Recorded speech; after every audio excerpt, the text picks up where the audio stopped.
Good evening, everyone. I call to order the January meeting of the San Francisco Elections Commission. Today is Wednesday, January 17th, 2018, and the time is now 6:03 p.m. I am President Jordanek. Secretary Chan, can you take the roll? President Giordani. Here. Commissioner Mogi. Here. Commissioner Savant. Here. Commissioner Rowe. Here. Commissioner Jung is not here, and Vice President Paris is not here. And Commissioner Donaldson is here. Oh, Commissioner Donaldson. I'm sorry, I missed your name. Excuse me. Commissioner Donaldson. And Commissioner Paris reported that he's stuck in traffic right now, so he should be arriving shortly. And I did not hear from Commissioner Jung. You have a quorum. Okay, next item. Item number 2, general public comment. Public comment on any issue within the Election Commission's general jurisdiction that is not covered by another item on this agenda.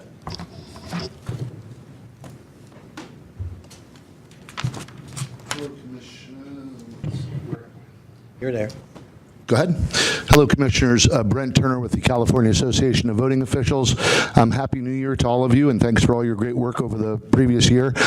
Just wanted to mention that there was, I don't know if it was added to the package for tonight, but unfortunately, as I'm sure all of you are aware, over the past few years, there's been some contentiousness before the Commission between myself and a fellow and a group headed by James Soper. And the last time I was here, Mr. Soper, after I left, went to the Sheriff's Department and made an accusation that during the Commission meeting, I had gone to the back of the room and broken his crutches. Obviously, that did not occur, and when speaking with the Sheriff's Department, who contacted me, they went ahead and looked at the tape of the hearing, which the security cameras roll, I think, nonstop here, and concluded that this was a false police report. The reason I bring it up, and even though it's embarrassing for all of us, this smear campaign that's gone on against me by Mr. Soper and his allies, I've never mentioned it before, but it's gone on to the point of causing anxiety within my home, with my phones ringing nonstop 24 hours a day, with prank calls and an online smear campaign that includes a website dedicated to me, put up by Mr. Soper, that has a lot of fictitious information attached. Now that it's gone this far with filing false police reports, I think it's appropriate that this is brought in front of the Commission. I've mentioned for years that Mr. Soper has no literal credential and is sort of spoofing the Commission with some of his positions, and I've warned some of the commissioners not to attend live events where Mr. Soper and what I will call his group would be presenting, and this is the reason why. At this point, it's so far out of hand, I think it's fairly obvious to the point of being ridiculous. It is embarrassing, but I did want to bring it up to all of you, and if you need any more information, please check with the Sheriff's Department here that has the police reports, which I did send out to you. So thank you for your time. Thank you. Okay, thank you, Mr. Turner. Anyone else? Seeing none, next item. Item 3, open source voting. Discussion and possible action regarding the City and County of San Francisco's open source voting system project in 3 parts. Commissioner's report, Technical Advisory Committee report, Director's report. Okay, on the Commissioner's report item, let's see, I had a chance to meet with Slalom, the consulting firm, a couple weeks ago to discuss with them the report they're developing, which was a good meeting. And I'm going to be speaking at 2 events next week to a couple different events to inform people about the open source voting project in San Francisco and to build support. One of them is an event next Wednesday evening called Open Source Technology in the Future of Government. It's at a company called Exigy, and I'm just going to be speaking for about 10 minutes. And then the following a week from this Friday, there's an event at UC Hastings College of Law where they're hosting a symposium on, it's called Voting in 2018 and Beyond, Ensuring Access and Accountability of the Ballot in America. And I'll be participating in a panel and again talking about the open source voting project. And the part of today's agenda packet was the TAC's second written report that was emailed out to the Commission in the first week of January. And attached to that is the latest version of their recommendations. And that's all I have to report. And it doesn't look like that there are any TAC members here to be able to report. But so that's all I have. Okay, anyone else? Okay, then Director Arntz, do you have anything to report on? Okay.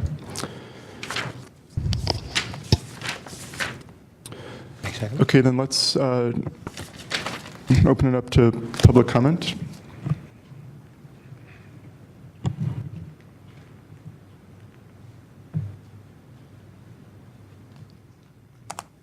Yes, Commissioners, Brent Turner with CAVO. Again, there were some insertions to the package, some conversations that have been occurring between CAVO, myself, and the Senate Intelligence Commission regarding elections.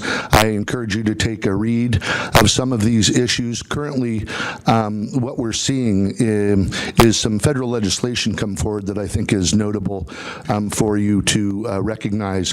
One particular bill coming out of Senator Kamala Harris's office is directed at, I think it's called the Safe and Secure Act, and it's directed on securing the current voting systems. Unfortunately, the folks coaching this particular bill appear to be those folks that have a corporate interest attached. And so what we're seeing is a great focus on paper ballots, which of course we all know is a good thing, and robust audits, which we of course all know is a good thing. The glaring error and omission in the legislation is again the software code issue.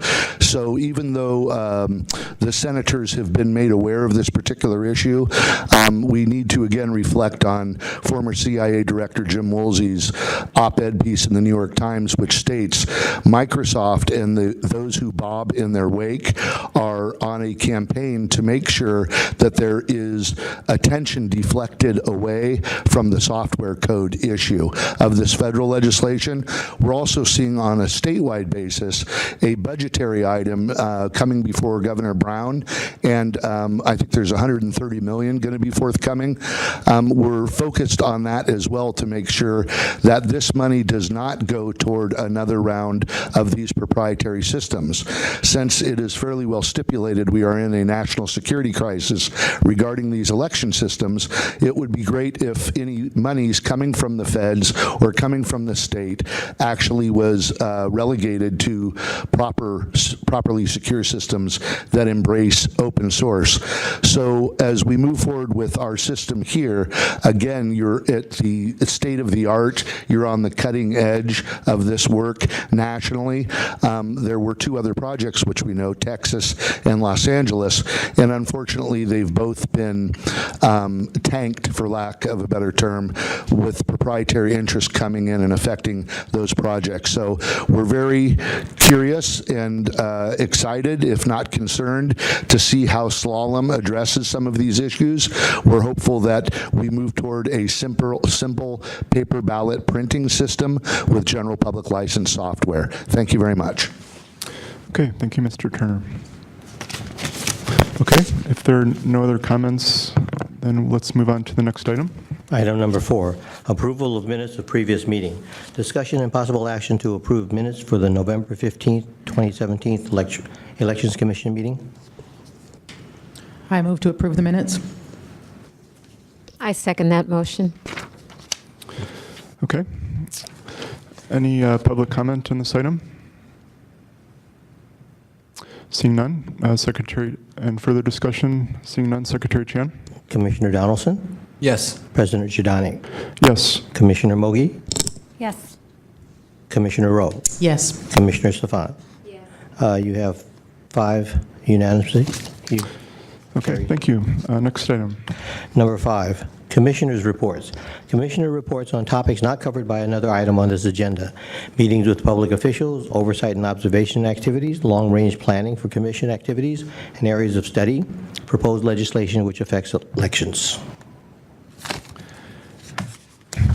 Okay, I've got a couple things to report. One is that Secretary Chan let me know that there was a motion that we passed back in 2016, and I think it's actually included in the draft annual report, that we had voted to have the Secretary issue quarterly reports on our attendance to the various appointing authorities. And so that's something that Secretary Chan is going to be working on. I guess probably it slipped through the cracks, so he's going to be doing, as a single report to kind of bring us up to speed. And let's see. I think there may have been one other thing, but I'm slipping my mind right now. Is there anyone else? The annual report's not on this month's agenda, is that right? Yes, it is. I'm sorry. In printing this out, I cut off a couple of items, but they are on the agenda. Yeah, it is on the agenda. I think the agenda that Secretary Chan put in this binder is an It's abbreviated. been cut off. I'm sorry. My apologies. One of many Yeah. mistakes I made this month. So we'll be discussing that later. Yeah. Okay, let's take public comment on this item. Okay, seeing none. Commissioner Paris, we're just on the Commissioner's Reports item. Is there anything you'd like to comment on, or? Okay, and it's for the audio at 6:14 p.m., and Commissioner Paris has arrived. Okay, then let's move on to the next item. Item 6, Director's Report. Director's Report on topics not covered by another item on this agenda. The only thing I can add is, Did it turn on?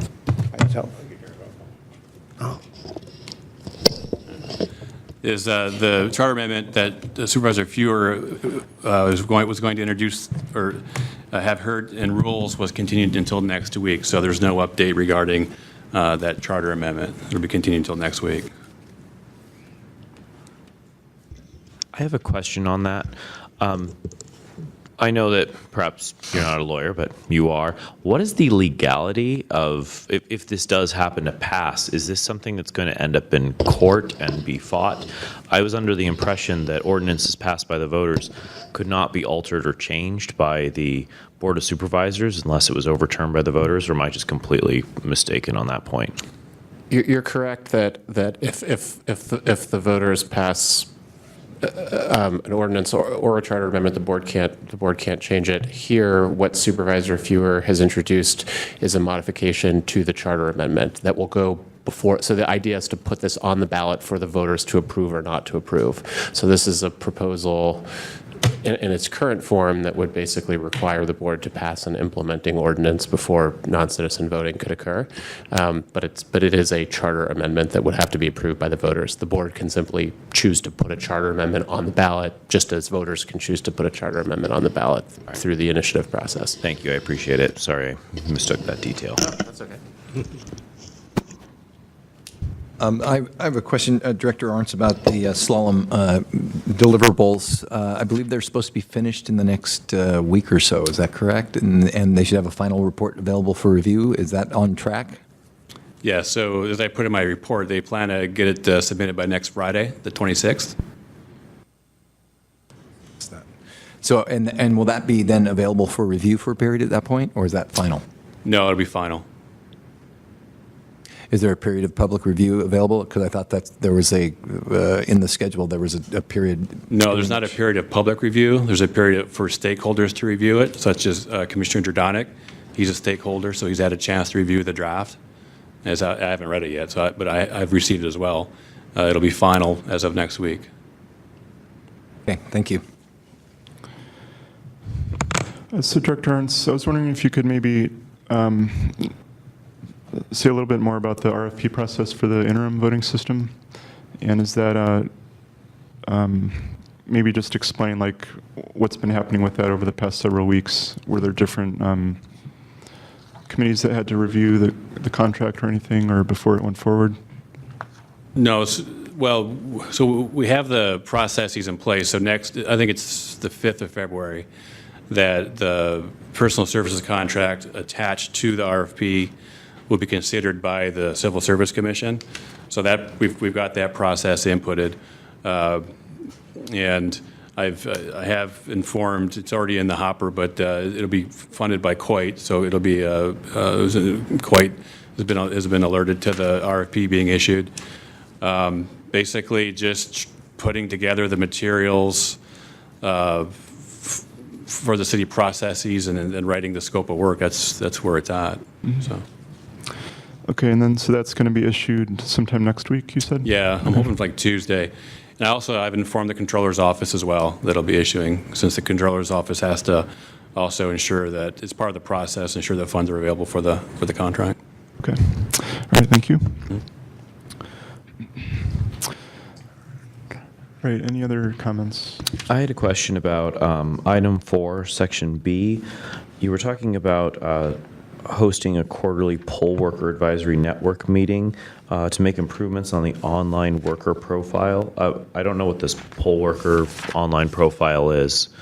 Oh, that's from my last month's notes. So, yeah, so instead of having the poll workers call into the office or have to call in the office, or have them always receive their information regarding their assignments, when the training classes will occur, any updates regarding processes, we've made an online module essentially, so they can interface with the department via web connection versus having to use phone and hard copy. And that's something we've had in place. We've had it in place for a while, but we just redesigned our website. So we've also been looking at all the tools that are on there, and the poll worker profile is one of the tools. So, Thank you. Okay, let's open it up to public comment.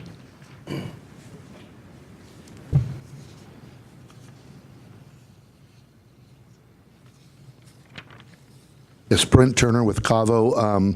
Regarding the slalom report, we'd be curious to take a look at that previous to finalization. I'm not familiar with the exact protocol surrounding who is a, in quotation, stakeholder. As California Association of Voting Officials, representing some of the scientists that brought this project forward initially, I think it may be wise to have these same folks that have met with Slalom in the elections department take a look at this before it's finalized, just in case there could be something of note there. Other than that, we're just again looking forward to it and want to reiterate the request that as we move forward, we do so expeditiously and with the highest standards of transparency in mind. As I mentioned last comment, general public license with paper ballot printing systems. Thank you. Okay, thank you, Mr. Turner. All right, so if there's no further commissioner discussion, then let's move on to the next item. Item number 7, 2015-16 Civil Grand Jury Report. Discussion and possible action regarding the Elections Commission's response to recommendations R.V.3 of the 2015-16 Civil Grand Jury Report, maintenance, budgeting, and accounting challenges for general fund departments. Okay, so this is something that I mentioned briefly at the November meeting. The Civil Grand Jury had sent me an email saying that they needed a response to one issue from a previous report. And I guess looking back at the minutes in the meeting, there were 2 findings and a recommendation we were supposed to respond to, and I think we must have missed responding to the recommendation. So, they're still interested in our response. So, I said we would revisit this issue. So, in the packet, what I did was I just included a copy of the page that states the recommendation that they're asking us to respond to, and then there's also a page that has the different options for this. And so this is something from 2015, 2016, which is the year previous to the one that we just did, I believe. And it's a similar topic in that it involves information in the voting information pamphlet. And at the time, we had decided to agree with the two findings, and then the recommendation that we're asked to respond to is very similar to the recommendation that we voted on this past year. And this past year, when we voted on a similar recommendation, what we had decided to do was to basically say that we would not be implementing it because it's something that's out of our control. And I think this recommendation is a similar thing. It's something that's out of our control. So just to point out what the language is that we're considering, it's on this. It's a sheet that looks like it's a table. It says page 95 on the bottom, and it's the third box from the top that says RV3. And it says, in furtherance and transparency and accountability, the controller's statement propositions should include these things. The controller should instruct these things. So they're asking us to respond to this recommendation. And I was thinking we could just basically respond with the same language that we used for this past year's recommendation. Can you repeat that exact language for us? That we had used in the past. I would need to, if you give me a couple of minutes, I could pull it up. Correct me if I'm wrong, but I believe the language had to do something with your misidentifying us as the responsible party to directly address this. And since it is talking about the voter information pamphlet, isn't there a voter information pamphlet committee that would be the more proper choice? So there is a ballot simplification committee. Thank you. Which I also advise, but the question of what goes into the voter information pamphlet is dictated by the municipal elections code. So if there needed to be a modification to what went in the packet, such as what the controller said, et cetera, it would have to be done by an ordinance through the Board of Supervisors. Or theoretically voter initiative, but I don't know that anyone would do a voter initiative on what goes in the VIP. Okay, so I found the language that we passed before, and just to state the recommendation, this was that the Elections Commission, the Department of Elections, ensure that voter information pamphlets for retirement system-related propositions provide voters with complete financial details. And then we had responded, the recommendation will not be implemented because it is not warranted or reasonable. And then the explanation we gave was, the Elections Commission will not implement this recommendation because the Commission lacks the authority to do what is requested. And we had a discussion about that. So, what are we being asked to do in what were we being asked to do in the 2015-16 grand jury report? We're asking to agree or disagree with a recommendation to include information in the pamphlet? Is that the question before us? The question before us is to, we had previously responded to the two findings, and we said that we agreed with the findings. And then, so there's a third item, which is the recommendation, and the options for responding are listed on this one that says page 2. There's 4 possibilities. We can say that it has been implemented, it has not been implemented but will be, it requires further analysis, or it will not be implemented. Okay, so we're not being asked to agree or disagree with the recommendation. I'm just trying to remember back. We are being asked to say whether or not we will comply with the recommendation. On that basis, I move to adopt the exact language that President Jurjanik just read and that we used in the last time around. Okay? I second. Okay. Let's open this up to public comment. Okay, seeing none. And any further discussion before we vote? Okay, seeing none. Secretary Chan? Commissioner Donaldson, Yes. President Judanic, Yes. Commissioner Mogi, Yes. Vice President Paris, Yes. Commissioner Rowe, Yes. Commissioner Savant. Yes. Motion carries. Okay, so then I will email that after today's meeting, or perhaps the next president will email it. Okay. Next item. I'll need to Let's read give it from here, I'm give sorry. Secretary I Chan cut it a off from moment. the agenda I gave you, and I Okay. did the same for mine, I'm sorry. Apologize. Number 8, 2016 Commission Annual Report. Discussion and possible action regarding the Commission's 2016 Annual Report. Okay, Commissioner Rowe, excellent work. Would you like to talk about your report? I would just like to really thank Secretary Chan for his help with this. As I think everybody knows, I've been a little overwhelmed this year, and it took me a very long time to get to it. And I did get to it because Secretary Chan put together all of the information of our past meetings and was incredibly organized, incredibly helpful. And I just want to thank you very much for that. Right. I had a chance to read the draft, and I thought it was very well written. I didn't see anything that was left out or incorrect, so thank you for doing a great job.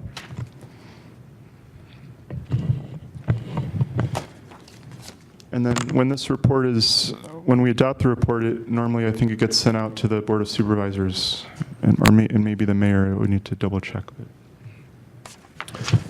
And so what we'll be doing today is basically voting to approve the report.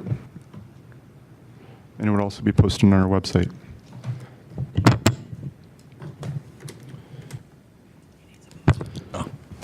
I move that we approve the annual report as written. I second that motion. Okay, is there any public comment? Seeing none, any further discussion before we vote? Seeing none, Secretary Chan? Commissioner Donaldson, Yes. President Judonic, Yes. Commissioner Mogi, Yes. Vice President Paris, Yes. Commissioner Rowe, Yes. Commissioner Safant. Yes. Motion carries. Okay, and thank you again, Commissioner Rowe. So next item. Okay. I cut that off, too.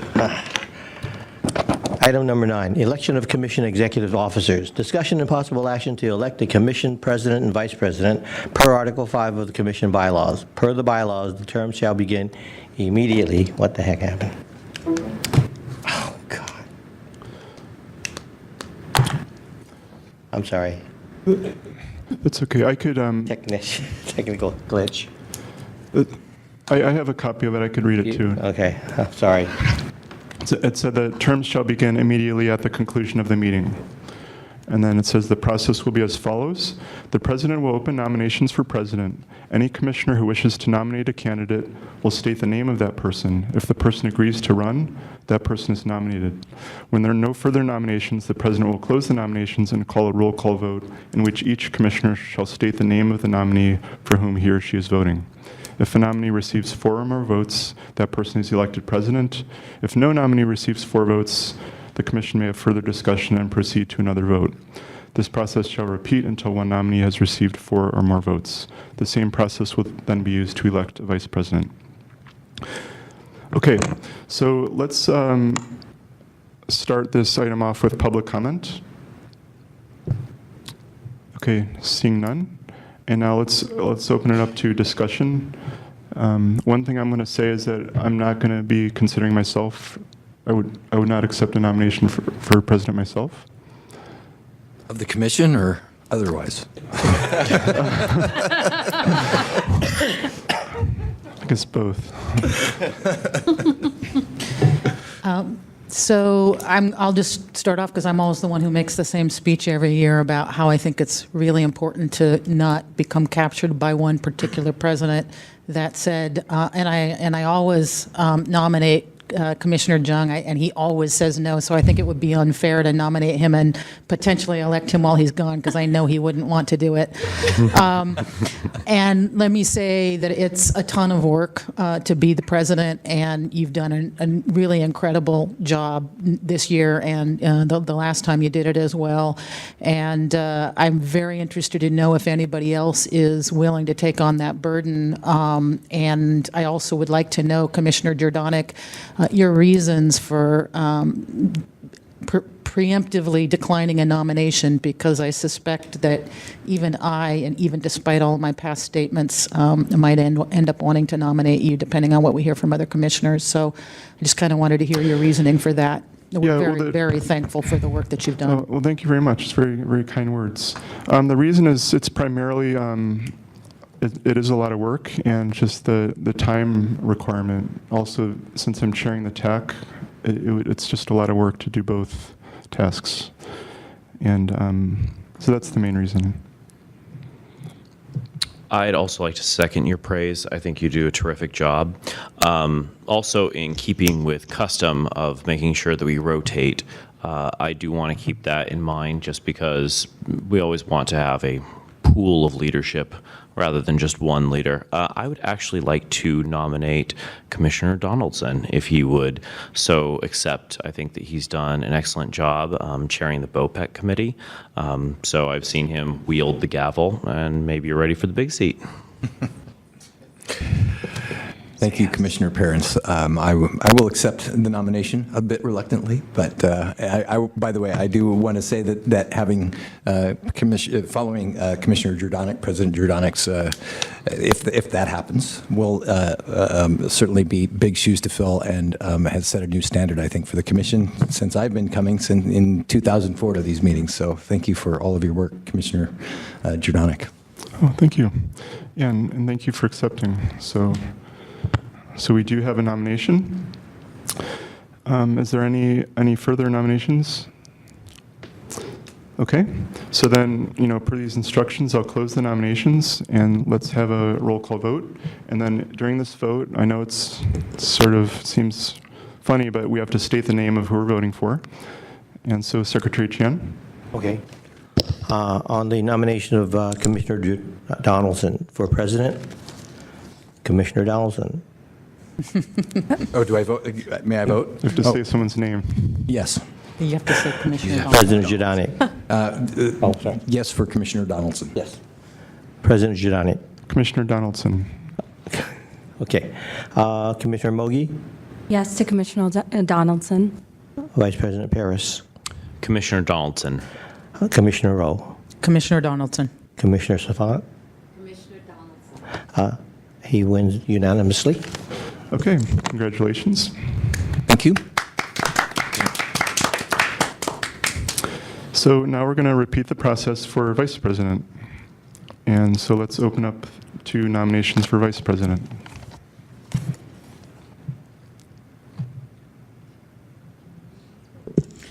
I nominate Commissioner Mowgli.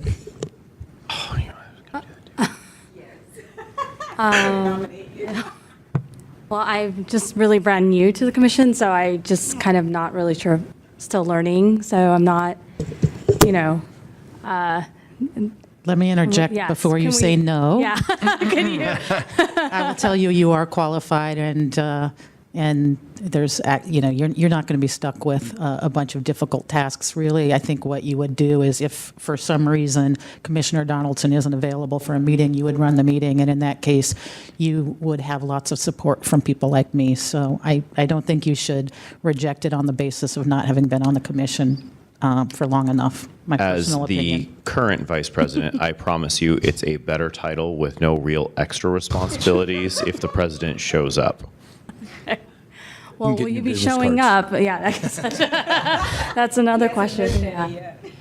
So yes, I will accept the nomination. Thank you so much. It's been really fun so far serving, and Commissioner Jordanic, thank you so much for reaching out, and it's been really fun. So I'd be happy to take on that role. Okay, great. So we've got a nomination. Any further nominations for vice president? Okay, seeing none. So again, so I close the nominations, and let's have another roll call vote in which you state the name of the commissioner that you're voting for. Commissioner Donaldson, Commissioner Mogi. President Jordanic, Commissioner Mogi. Commissioner Mogi. Yes. Commissioner Mogi. Vice President Paris, Commissioner Mogi. Commissioner Rowe, Commissioner Mowgli. Commissioner Safant. Commissioner Mowgli. She is elected unanimously. Congratulations. Thank you.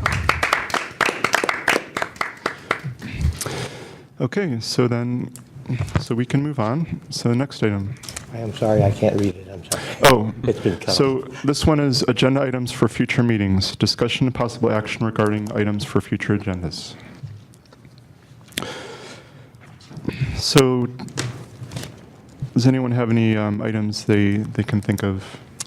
So I don't know if this would be done in closed session or how we would go about doing this. We discussed during the appraisal process was standardizing on what the Department of Human Resources has defined for the department heads, which is to set objectives for the next fiscal year. Of course, we're into the current fiscal year, but to start aligning with that, to actually set objectives that would between now and next October for the next review cycle. So. I can work with you on drafting that agenda item. I think if we're talking about, I think there's a potential for doing some of it in open session and some of it in closed session, depending upon how you wanted to go about it. So we can just work together between now and the next meeting. Okay. So then that is a requested agenda item, and we'll work out what is in closed session, what's open session. Okay. I'd also like to have a agenda item for the review of the slalom report, just for any public comment and any questions that the commission might have of the director or like to state in public. Is there a reason that wouldn't go under the typical agenda item for open source voting? I guess it could certainly fit into that. So absolutely. I guess we don't need a separate agenda item. You're right. Thanks, Commissioner Rowe. Okay. Let's open this item up to public comment.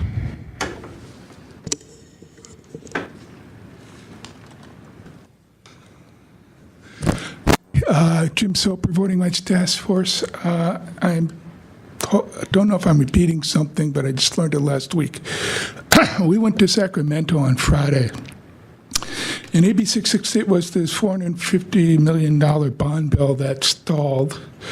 We were talking to very knowledgeable people, and one of them said that it stalled because the governor doesn't like bonds. So now there's a new budget item on the governor's budget at $134 million for new voting systems. And that is as of last week. I tried to find where it is, and I can't find the item. But again, a consultant for the Senate Elections Committee said, yeah, it's on there, and I was hearing that from other people. And what he said was, and sort of, I'm having to make some interpretations without full check of everything, but this is going to become first come, first serve, and it's probably going to be handled by the Secretary of State's office. So counties are going to be lining up trying to get the $134 million. And at this point on this day, I'm going to suggest that San Francisco, excuse the phrasing, but get its act together, which is not that you haven't. But when that money becomes available, you're going to need to be ready to get in there and say we want X amount of dollars on a one-to-one matching basis to develop an open source system.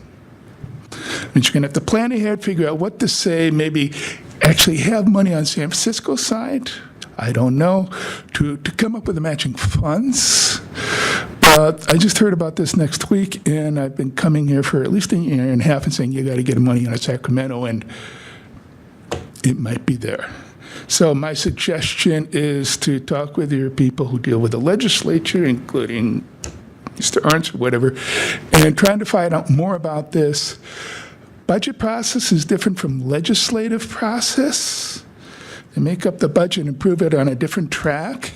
There's budget committees in the Senate and Assembly, and there's subcommittees, and I believe that this is Committee 4 on both of them. So that's about all I know. I'm trying to find out who we're talking to in the governor's office about this. I would like to see them take 10% of the $134 million and say, this is for open source development. But it will be, I think, available for San Francisco to use along that track. And if you want to spend it on developing a new open source system, then you can do it. But I suggest that you start looking down the road and finding out what's going on so that when it's open, you're there. Thank you. Okay, thank you, Mr. Soper. Okay, so is there any further discussion before we adjourn the meeting? Okay, seeing none, that concludes the meeting. The time is now 6:42 p.m. Have a wonderful evening, everyone. The meeting is adjourned.